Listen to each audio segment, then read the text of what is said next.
Impact Wrestling has a lot of pay-per-views. I mean, this Saturday we have No Surrender, and that got me thinking, all wrestling pay-per-views have like crazy names. You got No Surrender, back in the day we had Backlash, you remember Armageddon? Great Balls of Fire. Why can't we just have more nice names, like Fairyland or Peaches and Cream? I would watch WWE Peaches and Cream. But unfortunately, that's never going to happen because I am a dumb bald man and nobody listens to my ideas. Some people also call me Simon Miller, and you are watching Ups and Downs. And given that Impact Wrestling just had their go-home show for their big event on Saturday night, we're going to take this to Finger of Power and we're going to give the good bits an up. And I think we're going to give the bad bits a down. Let's up those downs.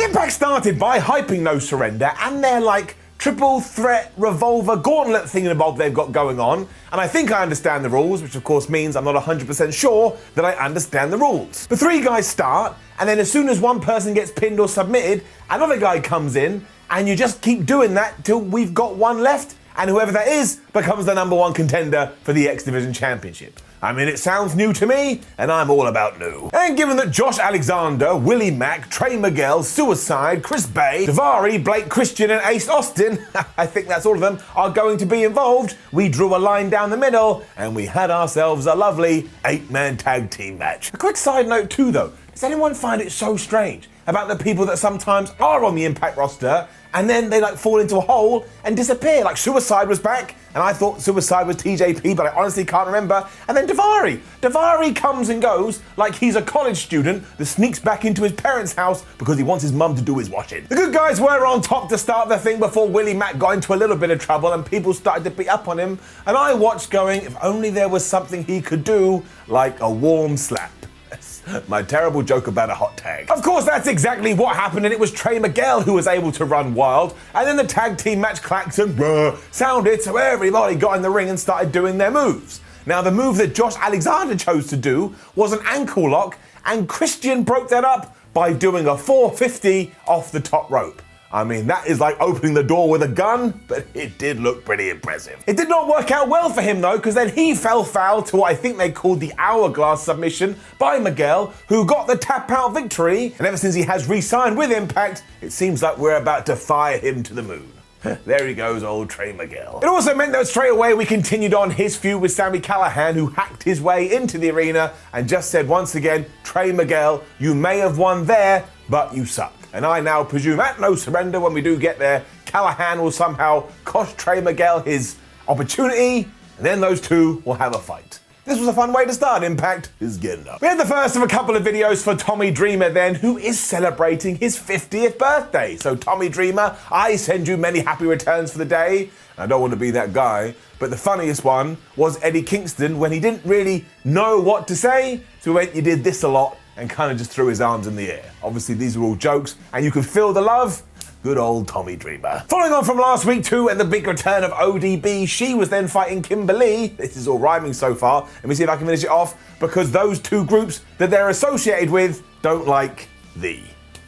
I'm an idiot. This was mostly just ODB kicking Kimber's ass as well. And the only issue I had with it is I was kind of looking at my watch going, well, I wonder where Suzanne and Deonna Purrazzo and Jordynne Grace and Jazz are all going to get involved. And then after around about 5 minutes, look at me tapping my watch like I'm Stone Cold Steve Austin, out they came. So much like a Japanese train, they were right on time. And because this was the distraction of all the distractions, Kimber was able to use the most devastating move in all of sports entertainment, the surprise roll-up, and maybe get a surprising victory over ADB. I mean, she came back, and now she just lost. I think the issue though is that you just see this kind of finish so much in wrestling, it's starting to weigh me down. I know, go and get a real problem, Simon. So it's not technically Impact's fault, but I think all promotions now just need to start being a little bit creative, or just figure out who was gonna win clean and who was gonna lose clean.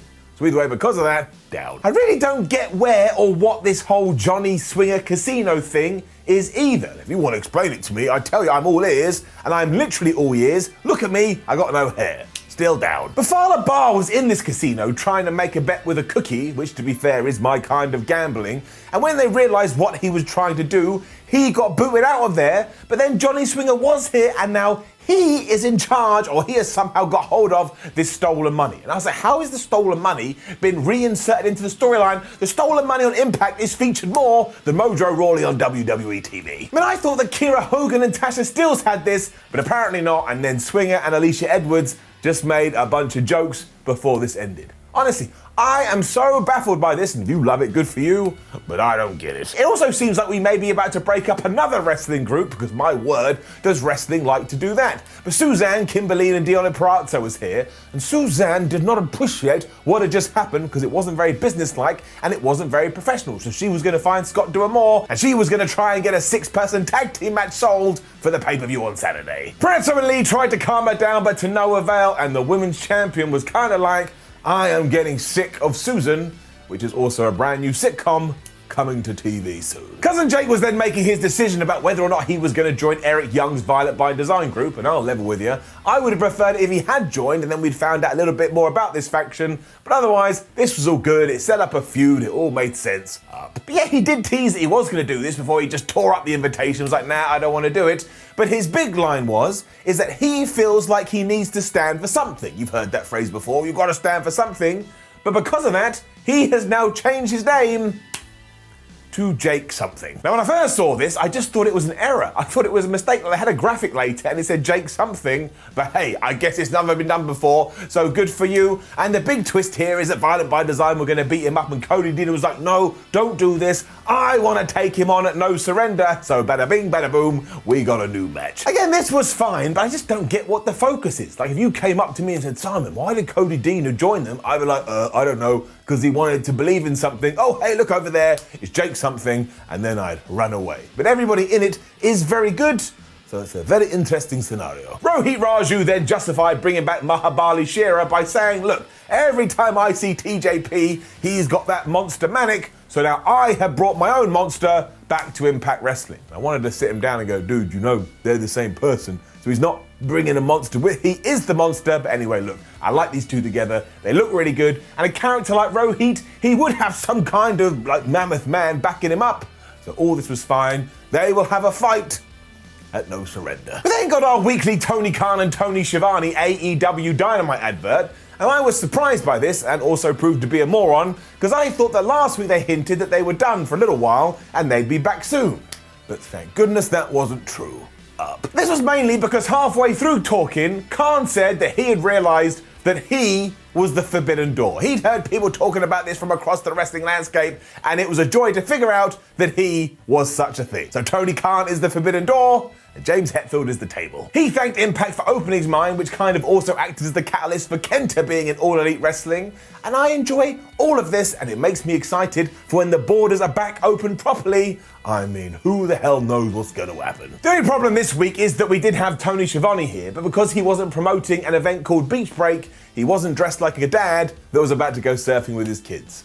I found that very disappointing. The Good Brothers were cutting a promo next, and they want you to know that they are very good, but they also know that Chris Sabin was very good, and they also know that James Storm is very good, and they know that Motor City Machine Gun are very good, and they know that Beer Money was very good. But the difference with all of this is that was going down when Gallows and Anderson weren't around, and now that they are here and that the tag team champions, ain't nothing gonna change. Therefore, they will beat them tonight when they have their big main event match. And at the time, I thought it was probably gonna be true. And then all the wrestling tropes were back. Down. And there's nothing wrong with that too, but every now and then it can also feel like it was too much. So here, when we were having Navaya taking on Kiera Hogan, after the other two tag team partners had wrestled last week, it was just like, oh man, especially because it ended with a DQ. I mean, still just attacked Navaya around about halfway through, and the referee saw it, so he had to chuck the things out. Now, I did appreciate that to a certain degree, because sometimes refs in Impact Wrestling see things with their own two eyes, and they just ignore it, but I don't know. I think there was just too many DQs on this show. I also feel like the feud's been going on for a little while, but maybe we are going to blow that off at No Surrender, because our tag team champions were so annoyed, they went and found Scott D'Amore, who actually agreed with them, and he said this: okay, cool, well, you are going to have a match with them this weekend, but there's going to be a no DQ stipulation put into place, and just to keep you calm, I will also find you a brand new referee. As you can imagine, Steels and Hogan we're not happy at all. I do imagine that will be quite good though, but it should also be the end of all of this. It's then time for some new blood on Impact, and I tell you what, they did it in a very nice way. It started with Triple XL and Tenille Dashwood coming out because of course they now hate Decay, also known as Rosemary and Crazy Steve. And even though they have 3 people, they know these 2 idiots aren't going to find a third, mostly because they're so weird. Quite. As it turned out that wasn't true because Rosemary and Steve have found somebody, and it was none other than the debuting Black Taurus. And the reason this worked so well is that for starters, Black Taurus looks crazy, like a Minotaur, so you're like, oh my gosh, who's that guy? But if you'd never been witness to him before, he absolutely destroyed Caleb with a K in a match, so straight away you think, well, I better watch him. I mean, no matter what Caleb tried to do, he absolutely got murdered here before Taurus got a bit bored, hit him with a spinning slam, and pinned him for the 1-2-3. I mean, this couldn't have even gone 60 seconds. He looked like an absolute warrior, and given that now we are going to do Triple XL and Tenille Dashwood against these 3 at the pay-per-view, just have Black Taurus run wild again, and maybe, just maybe, you onto something with this. I really liked it. Then the money, the flipping money. Brian Myers was paying off Hernandez, because obviously Hernandez had helped him out last week, and it turns out this is just one big bounty, and now Hernandez wants more money, because all of a sudden he has to be involved in a tag team match, and that wasn't part of the deal. So there was a little bit of friction there, but off in the distance, you saw Fowler Bar looking at this, because of course he now needs cash for this ridiculous casino. I mean, it blows my brain. Now, I do understand this, because Fowler was trying to use a cookie to do a bet, so it does make sense. And look, fair play to Impact, they do not give a flub. If they come up with a narrative, they will see it through to the end. But once again, this one is just lost on me. Like if I was walking to the supermarket and I ended up at the post office. We then had our big main event match for the evening, which was the Good Brothers defending their titles against James Storm and Chris Sabin. And it was just some good old-fashioned wrestling. And as ever, the good guys started off well before Chris Sabin started to get in a little bit of trouble, but the twist here was that at that moment, out came Matt Hardy and out came Private Party because of course they want to try and save their big title match that they're having this week at No Surrender. Now this actually helped Chris Sabin because Anderson took his eye off the prize and it allowed Chris to make the tag to James Storm, and just as you started to think, well maybe James Storm is going to win here, Private Party attacked the ring, and we had another DQ. Now the reason for this is that we had a really good angle afterwards where Matt Hardy and Private Party were celebrating before Scott D'Amore went in there and said, well now you've gone and done it, Mr. Burns has won it, because I'm now going to have to put Chris Storm and James Sabin, other way around, I got those names wrong, but I have to put these guys in the match because otherwise we all know they're going to interfere. So good work Private Party and Matt Hardy, you just screwed yourself. And I like that, the bad guys got the consequences. However, this goes back to my disqualification point from earlier, it's just too much on one showdown. Scott D'Amore was then back because we were having our big contract signing between Tommy Dreamer and Rich Swann. And never forget, it's important that all wrestling shows do at least 72 contract signings a year, otherwise the one year they don't do it, the world will implode, and just as you see the explosion, you'll be like, man, we should have kept doing those stupid contract signings. Either way up. Obviously, this is our big world title match at No Surrender 2, which did have me worried because I was like, well, what if Tommy Dreamer or Rich Swann decides not to sign? What the hell are we going to do for our main event? And beforehand, I'll tell you what, Dreamer cut a pretty damn impassioned promo that got you right in the heart. He never really got that many world title opportunities throughout his career, but he damn sure wants this one, and he's gonna give it his all because he wants one last shot at being the guy. Right on cue, then Moose's music hit because you can't have a contract signing without somebody interrupting, and he was super pissed off because he remembered that both Scott D'Amore and Rich Swann promised him a title shot, but here he is, and he doesn't see himself in any kind of match. Moose also said that he's not one to get angry, and I was like, Moose, dude, every time I see ya, you're in a stinking bad mood. D'Amore threatened to take away Moose's title shot, which he will get in the future if he does interfere on Saturday. But this is why Moose was so good. He's like, look, I'm not going to interfere. I don't care if Tommy Dreamer wins. I don't care if Rich Swann wins. I don't care if a fish wins. I just want what I'm owed because then I will win and I will become the champ. Moose really come into his own. This left Dreamer feeling a little bit like a third wheel, so he just exploded saying that he will win the World Championship and ensure that every single person in that locker room gets the same opportunity that he is doing right now. And then when Moose was like skulking away, he was just looking at Rich Swann, and I was like, man, Rich, you've got yourself into quite the difficult position. This all really did work though. I mean, what I would like to see is that Rich Swann beats Tommy Dreamer, and then you do whatever the hell you're gonna do with Swann and Moose. I mean, does Moose win? How does Kenny Omega get involved? You see, we have created multiple layers here and we planted the seeds. And if you watched me before, those are the kind of things that get my motor running.